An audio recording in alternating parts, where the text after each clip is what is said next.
Welcome back to Operation Evil. This is episode 59, When Mean Girls Go Too Far. I'm your host, Nyoka.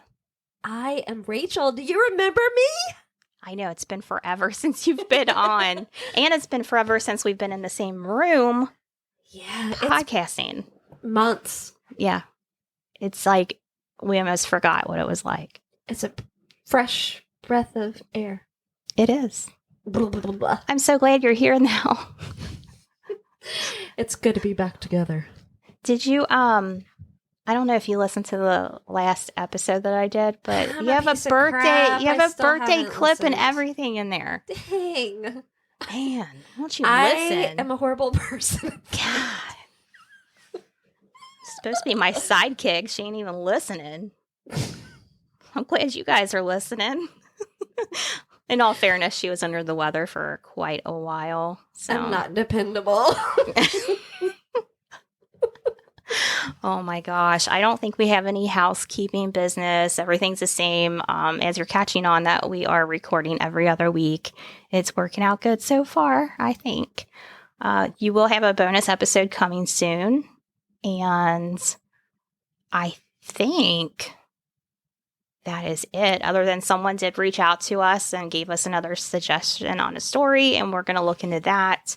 So hopefully that'll be in the next couple weeks. But also we're going into spooky season. So if you have any requests, as far as last year we did urban legends that had a splash of true crime stories to it, and we did something else. What was the other thing we did? Was that when we did the different death?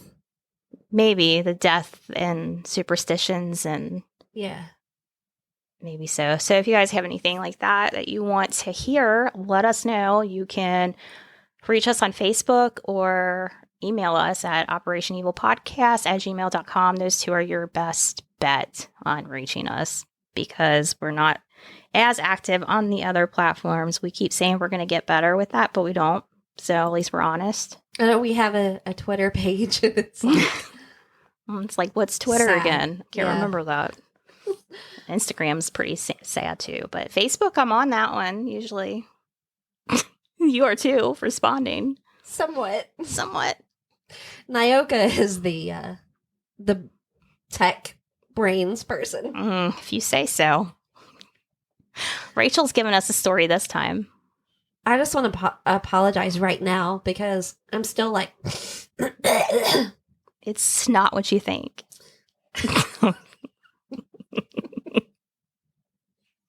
It's not really real. Or is it? This is the true crime story. Your snotty nose. We're going to be talking about Shanda Renee Scherer. And she was only she was 12 when she died. And she is only a couple months younger than I am. And we both remember this. Nyoka would have been, what did we say? You were 9 going on 10, right? Yeah. And I was 12. Yeah, I was going to say, we're Gotta around, be 12. Yeah. You may have heard this story on other podcasts. Like, a lot of people have covered it, but it's a good one, and we're going to tell it better than anybody else did. So, Definitely. yeah. And this is a local one for us, too. Mm-hmm. Wait, it's local? Yeah. Okay. It is, it happened in Madison, Indiana. Okay. So, part of it was in New Albany, Indiana, and then the other part was Madison. I would say it's probably an hour and a half away from us. Yeah, that's not far. Not maybe at all. maybe a little bit further, but all right. So this event, it takes place on January 10th in 1992 and goes into January 11th. So it's like a 10-hour ordeal for this girl. Oh. Yeah, it's pretty bad from what I remember. Yeah. So 4 teenage girls, they decide to go out. They get into a car, and what Hope Rippey, the driver of the car, says, it was supposed to be a night to have fun and games and to be rowdy. But it turned into something out of control. And those are the words from Hope. Hope was only 15, but she was told to drive the car by Lori Tackett, who was 17. So it was Lori's car. Lori had picked up Hope and then two other girls, but Lori told Hope that she was going to be the driver. I don't know why that was. I don't know. Yeah, I don't know either. But I guess evidently there was a plan. Toni Lawrence, she was about to turn 16. I think it was like the next month, like February, I think. She was also in the car. So she was a friend of Lori. So Toni, Lori, and Hope, they were all three childhood friends. And then we have Melinda Lovelace. She was 16 and she was a friend of Lori's. So Lori had kind of like was going back and forth to like from Louisville to New Albany, which is where Melinda and Shanda lived, was in New Albany. So you've got Madison, Indiana. New Albany was about an hour away from there. And then you've got this other little city, which was where I think it was Lori actually lived, was called Utica, Indiana. And I think that was about 17 minutes or so away from New Albany. And then, so they would go to Louisville a lot. Which that is pretty close by too, right? Yeah. I want to say you could probably get to Louisville like 45 minutes or something like that. So Madison is that type of city where there's a lot of shopping and things like that, but there's like these little towns on the outskirts that like in order to do anything or go anywhere fun, you need to go drive at least 45 minutes away. Like Louisville is the big city. Right. So anyways, somehow Melinda and Lori, they met in Louisville or something. Like they became friends. So Melinda and Lori, they're friends. Lori introduces Hope and Toni to Melinda. Now, Hope says she's never, like, what these girls at night when they're in the car all together, that was only like the second time that Hope had met Melinda. So they didn't really know each other. Like, it was more like acquaintances. Okay. Okay. So let me recap that. So Hope, Toni, and Lori, all three childhood friends. And then Melinda comes into the picture, and Melinda and Lori are the friends. Okay. Okay.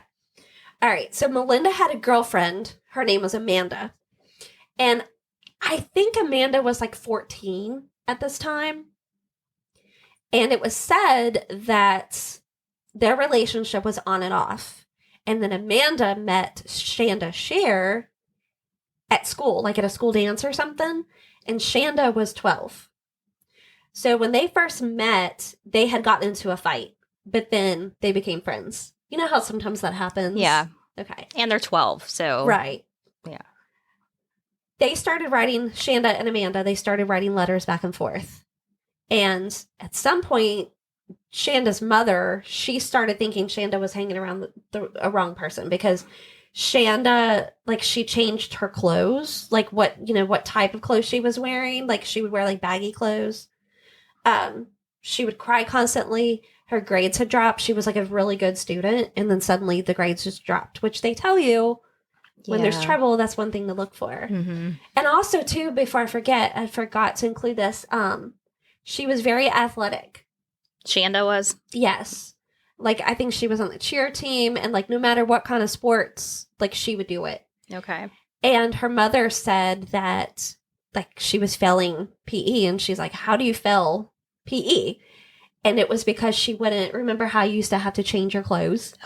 She wouldn't do that. So she wasn't changing out in gym class. And her mother thinks that she felt ashamed, that the reason why she was acting in this manner is because she just felt ashamed, and she would like go to her room a lot, stay there a lot, just, I guess, kind of close herself off.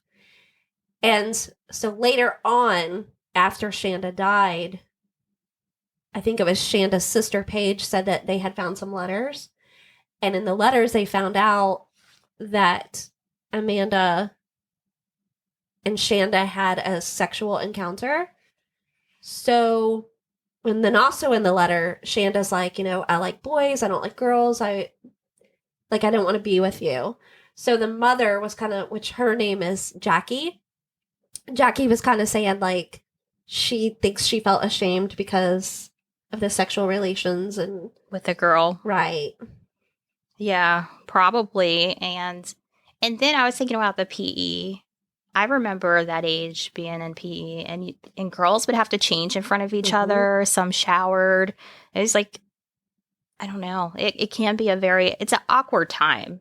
Well, and also too, she's at that age where I think any girl can speak for each other, where that age is just so horrible because you're in between like being a little girl and a young lady and maybe with this encounter that she had, trying to that figure out is who like you are. another layer to it. Mm-hmm. Just assuming. And also, like, she had no friends. So, like, when she met Amanda, she was happy to have a friend. Right. And then, maybe she just went with it. Right. Like, and then, oh my gosh, I made a mistake. Like, I guess we really don't know. Only the people that can read those letters can kind of go by that, maybe. Mm-hmm. But meanwhile, Melinda is not happy about Shanda hanging around Amanda. She does not want her around her lady.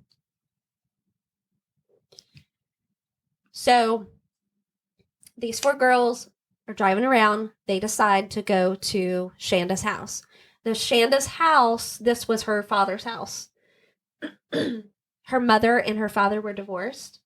And that was kind of part of the thing, too, was like Shanda had went through her parents getting a divorce and like she had moved, switched schools and things like that. So, that can be kind of traumatic, too. It is, definitely. But her mother had said that like in between all this happening, she was feeling good again. She was happy again.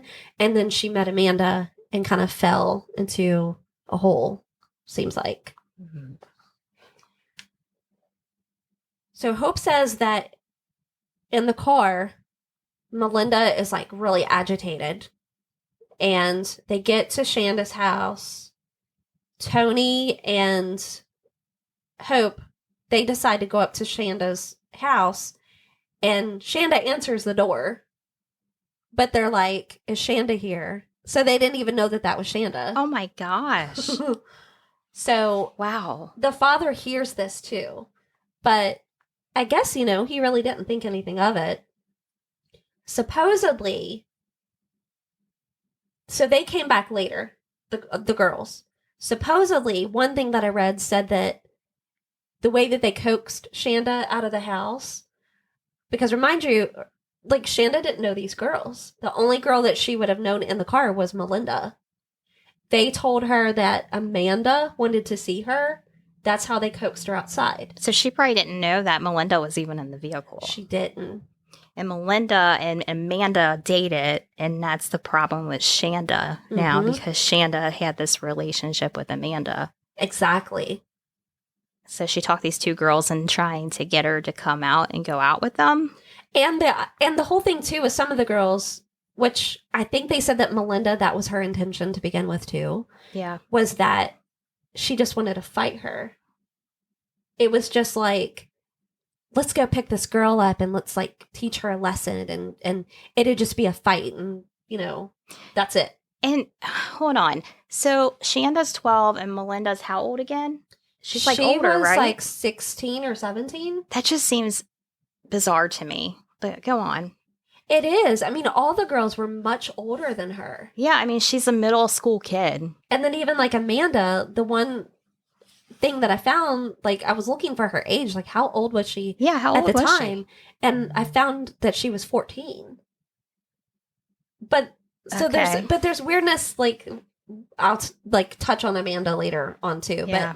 But yeah, like I'm thinking, well, Amanda and Shanda, because they talked about how like Amanda was older than Shanda, but she was really only like a couple years older. She was smack in the middle of both of them. Yeah. So she could have been at 14. I was a freshman, but I was 17 when I graduated. So I had a summer early birthday. So she could have been in 8th grade or 9th grade. Yeah. Because they went to the same school. Right.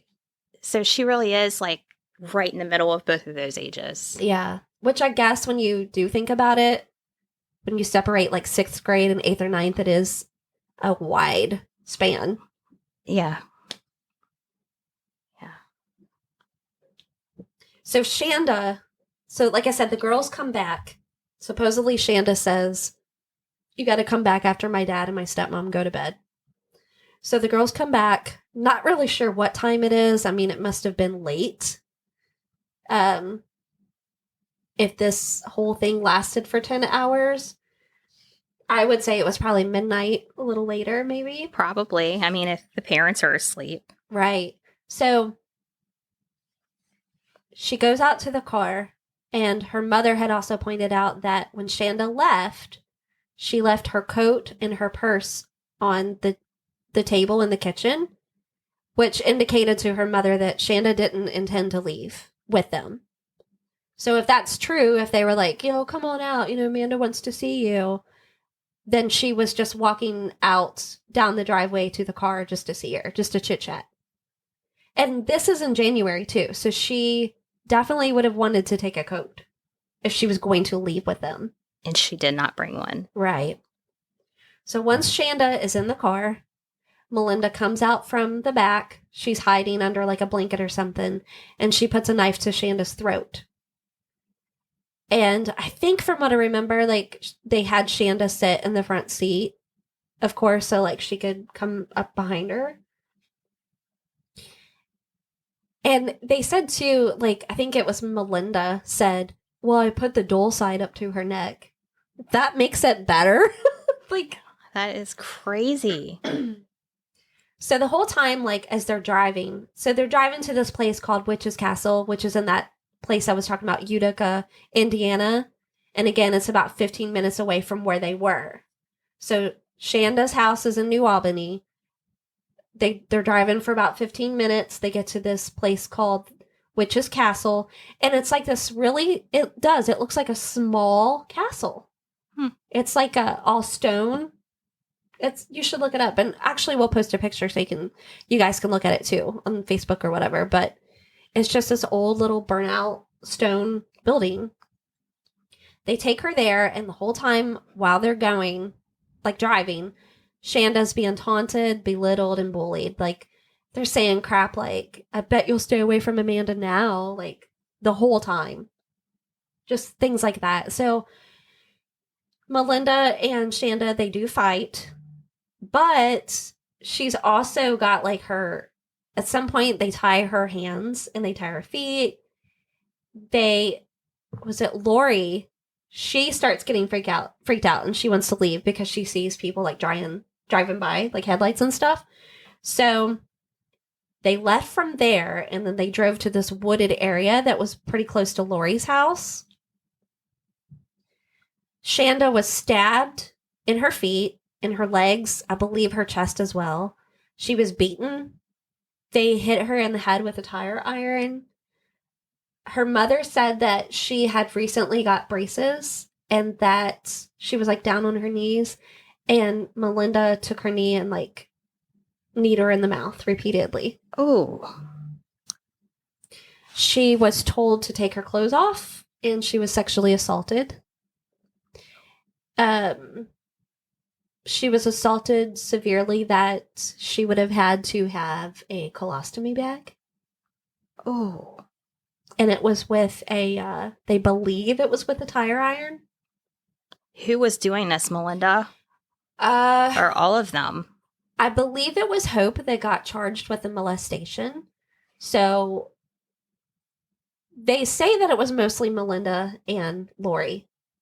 Like, Melinda was the ringleader and Lori was like her. But one of them really didn't want anything to do with this. That was Tony. Mm-hmm.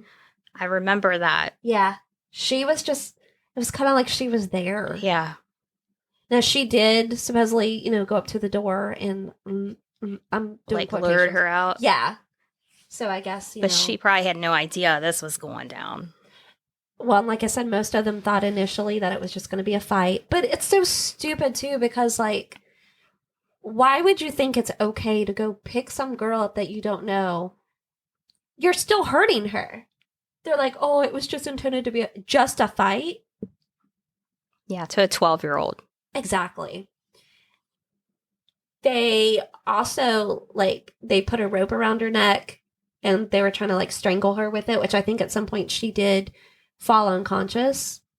And they threw her in the trunk, and I think it was Hope sprayed Windex on her body. So she's got these wounds from being stabbed, and this crazy person sprays Windex on her body. Wow. So after they get Hope in the trunk, they decide to go to Lori's house. And while they're inside, they started hearing like this noise, and I think it was Lori's dog started barking. And it was Shanda trying to get out of the trunk. They think she's dead. They're like discussing like how to get rid of her body, what to do with her. Like I think Lori talked about like putting her in the creek or something.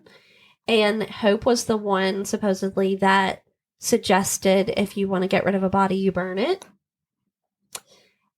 So they hear Hope trying to get, or I'm sorry. They hear Shanda trying to get out of the car. And Lori goes out to the car and gets that tire iron and hits her in the head with it. But she's still alive. This girl is still alive. So Hope and Tony, they decide to stay at Lori's house because Melinda and Lori, they leave to try to get rid of Shanda's body. They're gone for like 4 hours. Lori's father comes in and he's like asking where his daughter is. And Hope and Tony are just like, oh, she left with Melinda. Neither one of them ever, the whole 4 hours, never said anything about Shanda being with them. Maybe we should get help. Nothing. Not a word. And they're old enough to know better. Yeah. So, they could have really helped her. If they would have said something. Yeah, I mean, she could have lived. Mm-hmm. So Lori and Melinda, they ended up driving to Madison where they dumped Shanda's body. And like I said, Madison was, I want to say, like an hour away from the location where they're at right now. So they drive about an hour. They dump the body on the side of the road, like they wrap her in a blanket. And then the next morning, it's like dawn already, I believe. All 4 girls decide to go back where Melinda and Lori had left Shanda. And on the way, they stop at a gas station and they buy a 2-liter. They dump out the pop, fill it with gas, and they decide to pour it on Shanda. Hope was told to pour it on her. And at first, Hope was like, no. But she ended up doing it. That's when Tony, the girl that you said, like, she didn't want to be a part of it or whatever. Yeah. She stayed in the car. Okay. So it was Hope, what's her name, Lori and Melinda that were outside of the car continuing to torture Shanda. I think it was Lori lit the match. They lit her on fire. They got in the car. They drove away. They got a little bit down the road, turned back around, poured more gasoline on her, and relit the fire again. Was she alive when they put her on fire? Yes. Oh. Now, the mother, Jackie, she said, she was on Dr. Phil. And she said, I just had to know. I had to know exactly what happened to her. And I think it was just so she could accept everything, And she said that the coroner told her that, and I've heard this before, I don't know if you've ever heard it, that there's when someone is alive and they die of, like, they're being lit on fire, of course, I mean, you probably know that they die of smoke inhalation first. Mm-hmm. But they have a boxing stance when they're alive. I didn't know that. You didn't? Yeah, they had, like, their fists are drawn up and stuff, like a boxer's would be. And I guess that's a telltale sign. No, I didn't know that. It's so they and I think I left this part out. They did move her body, like they put her in a field. I think she still had a blanket wrapped around her, possibly, but so she wasn't on the road anymore. They moved her to a field when they burnt her body. Then they went to breakfast. They went to a McDonald's and had breakfast. Like nothing was wrong. Yeah, and we're joking and making jokes and stuff. All the girls go home. I guess Lori's driving at this point, and she drops each girl off. And Tony, as soon as she got home, remember she's the one that stayed in the car, she called a friend and told her about the murder, like right away. Melinda went home with Lori, and I don't know about Hope. I didn't even really look to see. I guess they just dropped Hope off. But Melinda and Lori, they went back to Lori's house. They washed out the trunk with a hose. And then later that afternoon, they went to Melinda's house. And I think this is already like in mid-afternoon, like 3 o'clock-ish or so. And Melinda tells Amanda. She finds out that Amanda is at the mall. And remember the pagers? Yeah, oh yeah. So I guess, I don't know if like Amanda had a pager, but I saw something where it said that she had Amanda paged, like emergency. So Amanda calls her, and then Amanda ends up going over to Melinda's house, and they show the trunk to Amanda. They're telling her about the murder, like Shanda's dead and blah, blah, blah. And she doesn't really believe her because Melinda is like crying. It's like at certain points, and then she's also like laughing, like she's back and forth. And evidently, like she's, you know how when somebody says, I'm going to kill somebody. Right. And we used to be really, I don't know if you did, but Yeah. like now, like you cannot do that. You'll be in No. big trouble. But like, I guess it was that kind of thing. Like no one took her serious. Mm-hmm. So even supposedly there was like a bloody sock that was in the trunk, and Amanda saw that. It was still like she didn't believe it. Tony, she ended up at the Jefferson County Sheriff's Office, and she basically was like, I'm here to report what we did, kind of thing. So in the meantime, Shanda's parents had reported her missing. And I think, so at about 11 a.m., the police got a call that there was a body found, okay? So this whole day that Melinda and Lori are having, just like hanging out, it sounds like they're just hanging out with their friends, bragging. I think there was another girl, maybe her name is Crystal. So there's Amanda and Crystal. They're just like, oh, we did this, blah, blah, blah. Just like they're talking about something fun that they did. And meanwhile, while this whole day is going on, the mother and the father of Shanda are looking for her. They file a missing persons report. And then that morning I think if they were hunting birds or something, they see a body. And they thought at first it was a mannequin. So they report this body found in this field. And the detectives get right out there and they start investigating. And they think it's a drug deal gone bad.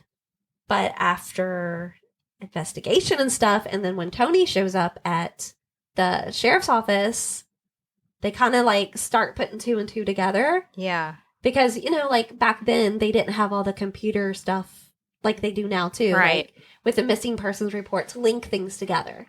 But pretty quickly, they linked it together. Yeah. And they got DNA. No, they got dental records. And they found it was positively Shanda. Melinda so let me just say that Tony, she went to the sheriff's office with her parents. So she must have told her parents. They went to the sheriff's office and she gave the name of all the girls involved. She said that the victim was Shanda. And that's how, like I said, that they linked everything together and knew that it was Shanda. I'm glad that she did. Mm-hmm. And she must have told her parents for her parents to take her. I just wish she would have said something that night when there was that window of time to Lori's to parents. do something about it. And like Hope, like she's been asked, which I think I kind of touch on this a little later too, like, why didn't you get help? Like you had 4 hours or whatever to get help. Like, why didn't you get help? And she's just like, I don't have an answer for you. It's almost like, so Melinda's were you like scared? evil mind to this plan, and it's almost like they're intimidated by her, or they're trying to impress her, or Right. I don't know. Like, were they scared that she was capable of, they were next? Or I don't know. It's just, yeah. So all four of the girls were arrested, like, the next day. Melinda and Lori for sure were arrested the next day. And immediately they wanted to try them as adults. And they were seeking the death penalty. Prosecution was. Fair enough. Yep. But they accepted plea bargains, like all four of them did. And so that helped them avoid the death penalty. What about Tony, since she confessed and told them first? She... Are you going to get to that? Yeah. Okay. So Tony, again, she was 16. And I might be off a little bit with the ages, because I think it was like a year later when the sentencing and stuff actually happened, the trial and all that. So she pleaded guilty, and that was over the summer. So it might have been the same year. But she pleaded guilty to 1 count of criminal confinement resulting in serious bodily injury, and was expected to be the state's star witness against her friends. So she was basically charged with, because, like, she didn't help her get away. Right. And because she was still there. Yeah. Hope, she entered a plea agreement, and she faced felony charges, including murder and the child molestation, like we were talking about earlier. So that's why I'm assuming that maybe she's the one that did that. Yeah. With the tire iron. Sounds like it. Mm-hmm. Under the agreement reached, Lori and Melinda would plead guilty to charges of murder, arson, and criminal confinement resulting in serious bodily injury. Lori and Melinda were sentenced to 60 years in the Indiana Women's State Prison, which is in Indianapolis. With maximum time reduced for good behavior, they could be released in 2020. So we'll get to that too. I was like, whoa, wait a second. Tony was sentenced to 20 years in prison, and with time reduced for good behavior, she was released in 2000. Hope was sentenced to 60 years with 10. This says 10, but I also saw 15 years reduced for good behavior. And then she was released in 2006. And then Melinda, she like exhausted all her appeals.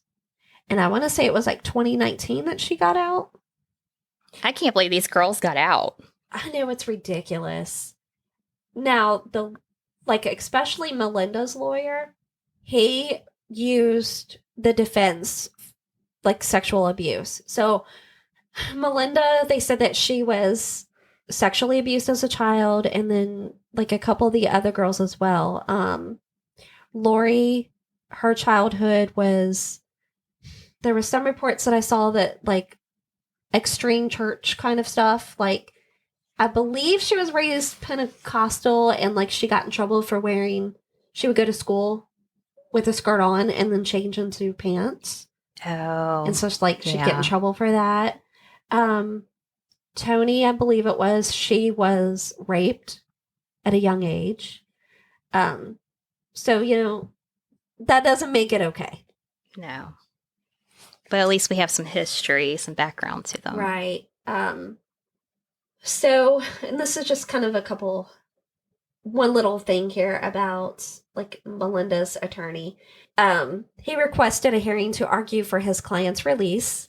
He said that Melinda had been profoundly retarded by childhood abuse and was not represented competently by counsel during her sentencing, which caused her to accept a plea only because of exaggerated claims about the chances of her being executed. Small, which was Lovelace's attorney in 2007, also argued that Lovelace, who was 16 when she signed the plea bargain, was too young to enter into a contract in the state of Indiana without consent from a parent or guardian, neither of which had been obtained. If the judge accepted either argument, Lovelace could have been retried or released outright. However, after Small was unable to see his client the night before the hearing was delayed until December 6, 2007. On January 8th, 2008, a sentence reduction and request to overturn Lovelace's guilty plea was rejected by Jefferson Circuit Judge Ted Todd. Instead, Lovelace will be eligible for parole in 15 years, thus maintaining the original guilty plea. So he was really trying, but he did not. No. On November 14th, 2008, Lovelace's appeal was denied by the Indiana Court of Appeals, upholding Judge Todd's ruling. Mark Small stated, which is the lawyer, stated that he will seek to have jurisdiction over the case moved to Indiana's Supreme Court.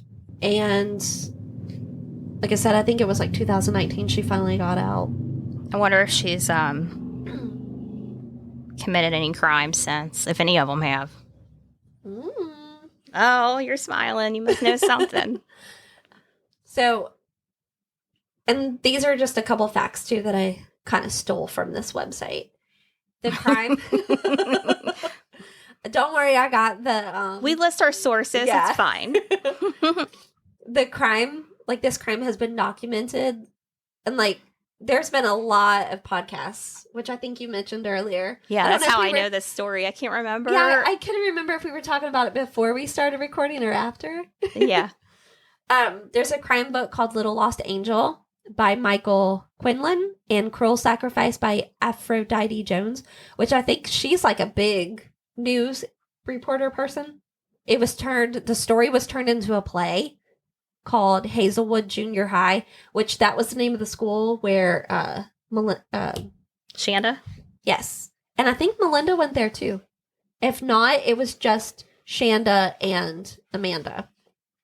And the play was published by Samuel French Inc. in September 2009. So I think it was kind of a big deal. I can't believe they made that a play. I know. Was it played by high school people? They mention one person's name. Sorry, I just spit and stuff. It's okay. They mentioned this one person's name, Chloe Savigny, but I don't know who that is. Yeah, neither do I. You know how Law and Order will kind of like take stories from the headlines? Yes. They did an episode, the fifth season. It was called Mean. And that was aired February 24th, 2004. I bet I've watched it. I think I've watched every Law and Order. Cold Case, do you remember that show? I know of it, but I've never watched it. So the second season episode, The Sleepover, is also based on that case. I mean, it is an interesting case to dive into. It made national headlines. It's Why is it that the guys are school shooters? Maybe I shouldn't be saying this on, but I just think about the stupid stuff. Like, guys are school shooters, and then girls, we all know that girls are just bitches to each other. We are. But they seem to, like, kill their friends. I don't know. And are there any female school shooters? Not that I know of. Huh. I'm here looking into that. And I remember years ago, one of the girls that I used to work with, she was in high school. And she was telling me about this young girl that a bunch of young girls ganged up on her and cut all of her hair off and beat her up and stuff. Like, why do girls do that? Kids are mean. They just are. I forgot, too, that they did threaten to cut Shanda's hair, too. And you know, when you're that age, your hair is your thing. Yeah, it is. I mean, one, it's just an awkward age. Two, kids are mean. I mean, to me, they're kids. It's just the whole thing's bizarre. Very bizarre. Shanda's father, in 2005, he was only like 53. He ended up dying. It says here cancer, but I also saw that, like, he was an alcoholic. So I think he just gave up. Sounds like it. 53's young. Mm-hmm. It says that he was buried right next to his daughter. Jackie said in a TV series, Deadly Women, that Shanda's father was so destroyed by his daughter's murder that he, quote, did everything he could to kill himself besides put a gun to his head, Oh, wow. and that he drank himself to death. The man definitely died from a broken heart. End quote. Have you watched that show, Deadly Women? You know, I was looking for that episode. It's an ID channel Yeah, because I series, I think. think I got it on Hulu, and I was looking for it, and I don't know, I just didn't find it. It's a good show. That's the one where it focuses on women, right? Yeah, just women, and it's from all different time periods and different cases. And I'm gonna go kind of like back and Backwards? forth here. Yeah, there is a scholarship fund that was established in January of 2009. It is written in the contract that the recipient will receive a plaque or document of some type that tells Shanda's story. And the fund plans to provide scholarships to 2 students per year from Prosser School of Technology in New Albany. One scholarship will go to a student who is continuing his or her education, and the other scholarship will go to a student who is beginning his or her career and must buy tools and work equipment. So I think that's really cool. that is.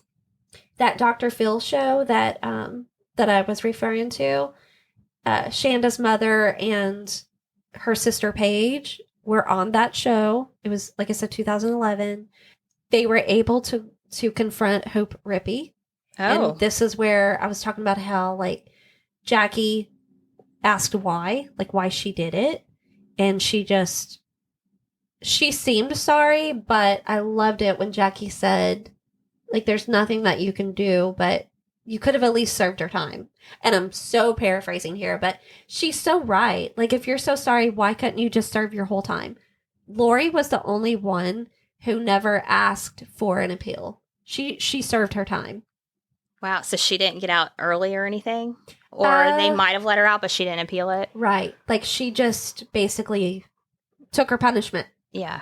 And then another fact here about, we were talking about Melinda, how she was abused as a child. Mm-hmm. So in the wake of his daughter's sentencing hearing, in which extensive open court testimony about Larry Lovelace was given, he was arrested February of 93. He faced charges of rape, sodomy, and sexual battery. The majority of the crimes he was accused of occurred from 1968 to 1977. I think Melinda was born like 75. Lovelace remained in prison for over 2 years awaiting trial. However, a judge eventually ruled all except one count for a sexual battery incident in 1989 had to be dropped due to the statute of limitations, which was 5 years in Indiana. Lovelace eventually accepted a guilty plea for sexual battery and a sentence of time served and was released June of 1995. A few weeks following his release in 95, Larry Lovelace was briefly in the news again, this time for unsuccessfully suing the Floyd County Jail for $39 million in federal court. Alleging he had suffered cruel and unusual punishment during his 2-year incarceration. Among his complaints was that he was not allowed to sleep in his bed during the day and not allowed to read the newspaper. Aww. That sounds ridiculous. It is. So Melinda, it was around 2007, I believe it was, that... So when she was in prison, she got into this program called the ICANN program. So she would train these dogs, and then the dogs would be given to, like, disabled people and stuff like that. Oh, I remember this. Yeah. So at this time, she's already, like, in her 30s. And she was really good at training these dogs. Yeah, like... As much as I hate to say it, like, if you can watch the news footage and it looks like a different person. And Jackie, Shanda's mother, kind of mentions that. This guy saw a video of Melinda, and I think he was actually like one of the dog breeders, and he reached out. His name was Charlie. He convinced Jackie to watch this video of Melinda. And so she watched it, and she's like, I see somebody that, like, has a soul, like, she's grown. So Melinda trained this puppy in honor of Shanda, and its name is Angel. Jackie said, if you don't let things go, or I'm sorry, if you don't let good things come from bad things, nothing ever gets better.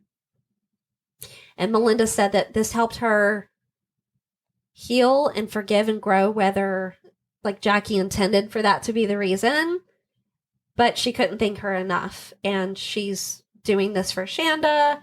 Jackie hopes to give away a service dog each year in honor of Shanda. After Jackie saw this video, she got the idea for Shanda, or I'm sorry, what guy I keep calling that?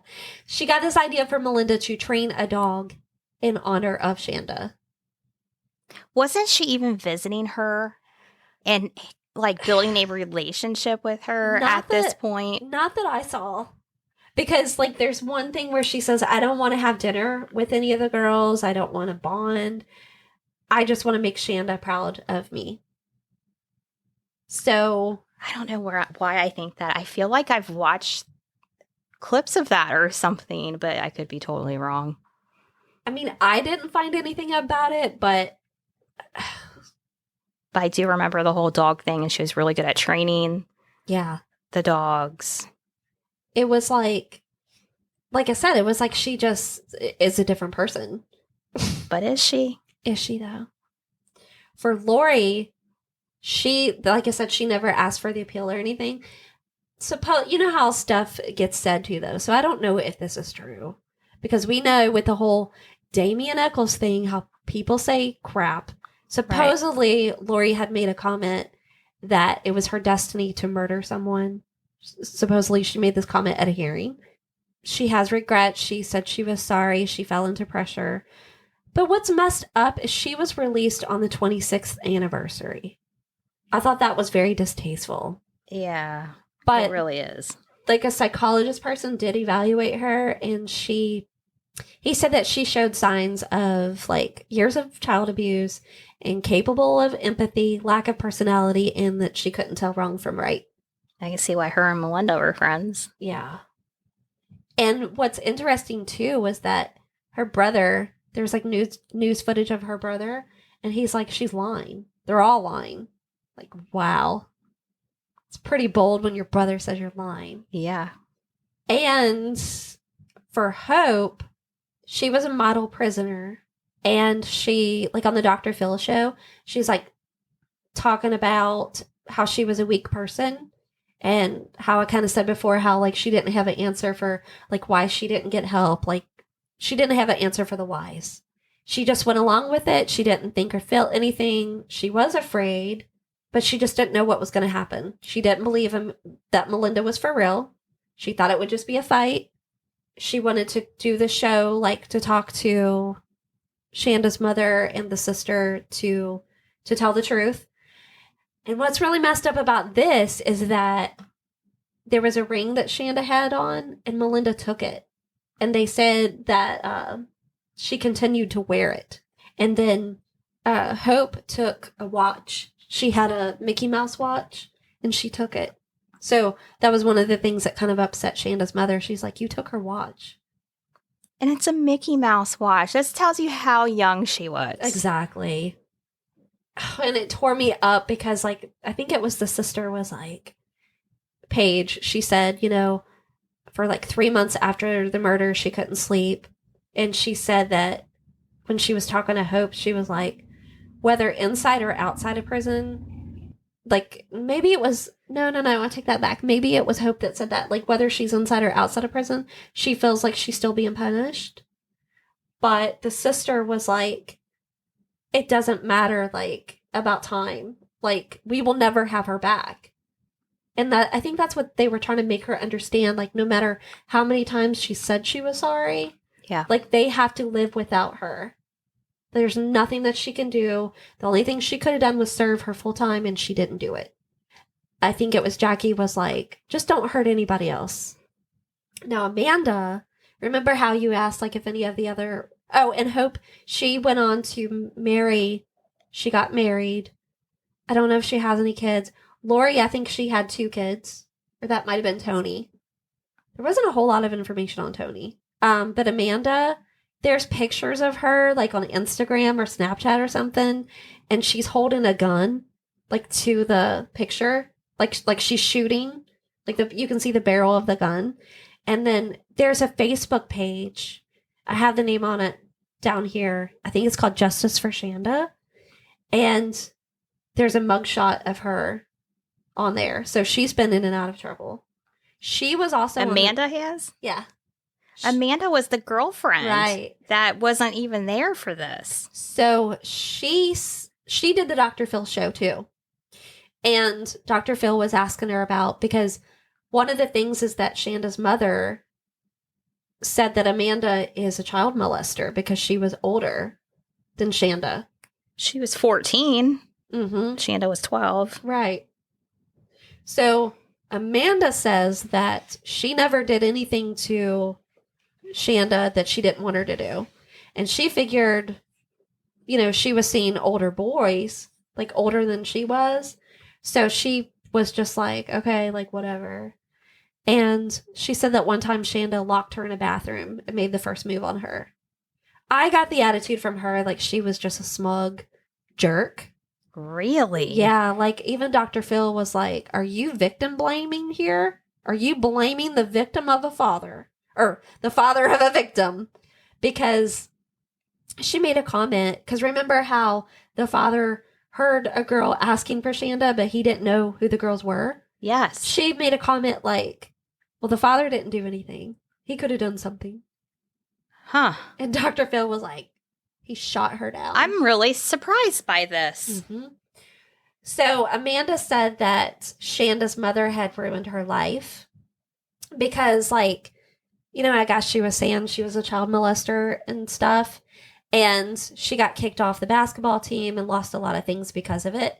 And there was a lot of, like, stupid stuff. Like, Shanda's mother said she called my house, but she didn't. Stupid crap like that. Like, it doesn't even matter, right?